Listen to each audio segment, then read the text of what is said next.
আসসালামু আলাইকুম ভিউয়ার্স। আপনারা দেখতে পাচ্ছেন নোকিয়া 3310 যে মডেলটি, এটা একটা কমন সমস্যা যে বেশিরভাগ ক্ষেত্রে বাটনগুলো কাজ করে না, কিবোর্ডগুলো। তো কখনো এক সিরিয়াল বা কখনো আপনার 1 2 3, কখনো 7 8 9, তো কখনো আপনার ডায়াল বাটন বা পাওয়ার কিগুলো কাজ করতে চায় না, বা কখনো কখনো ফোনগুলো হ্যাঙ্গিং প্রবলেম করে। ফোনটি হ্যাং হয়ে যায়, তো বাটন কাজ করে তো কাজ করে না, অটোমেটিকলি পাওয়ার অফ হয়ে যায়। এই ধরনের সমস্যাগুলো মূলত এগুলোর সিপিইউ থেকে হয়ে থাকে এই ফোনগুলোর। তো সেই ক্ষেত্রে সবচেয়ে বেস্ট সমাধানটা হচ্ছে এটাকে সিপিইউটাকে মাদারবোর্ড থেকে রিমুভ করা, ভালো মতো মাদারবোর্ডটাকে পরিষ্কার করা। আপনি তাতাল দিয়ে দেখতেই পাচ্ছেন, এখন টেম্পারেচার আছে 295 দিয়ে পরিষ্কার করার পর আইসিটাকে পরিষ্কার করা, বসানো এবং বল পেস্ট দিয়ে আইসির বল তৈরি করা।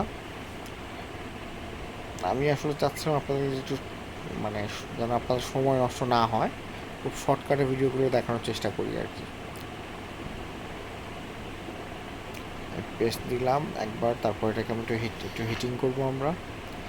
হিটিংয়ের টেম্পারেচার এই মুহূর্তে দেওয়া আছে 280। এক একজনের হটগানের টেম্পারেচার এক এক রকম, যাতে আমি শোগুন 2020D ইউজ করি। তো এটার ক্ষেত্রে 280 260 ইজ এনাফ। এখন আমরা বলটি তৈরি করবো, একবার কাট করে নিব। যদি একটু 19-20 মিনিট একবার কাট করার পর আমরা আবারও একবার এটাতে বল পেস্ট লাগিয়ে নিব।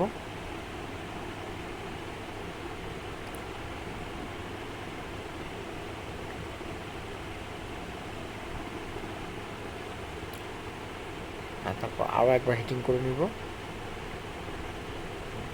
খুবই সিম্পল এটা, মানে খুব কঠিন কোনো কাজ নয়, আপনারা চেষ্টা করলে আপনারা করতে পারবেন।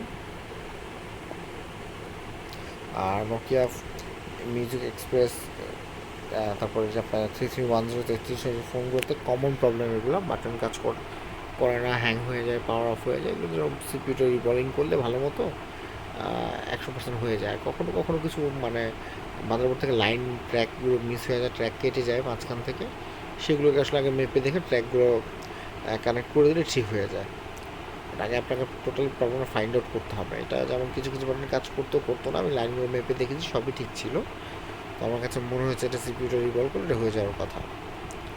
এবং এর আগে এই ধরনের প্রায় অনেকগুলো ফোন আমি কাজ করেছি, তো মোটামুটি একটি ফোনে ডেড হয়নি, প্রত্যেকটা ফোনই সাকসেসফুলি ওকে হয়ে গিয়েছে। এখন হচ্ছে সিপিটাও একটু হিটিং করে বসিয়ে নেব। এখন টেম্পারেচার 230, সরি 330। বসানোর পর একটু ঠান্ডা হওয়ার জন্য একটু সময় দিলাম, প্রায় 1 মিনিটের মতো। তারপর আমরা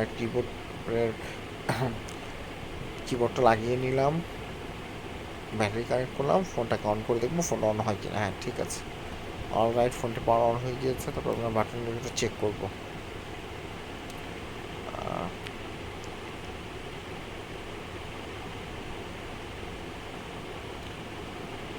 হ্যাঁ, দেখুন সবগুলো বাটন কাজ করছে।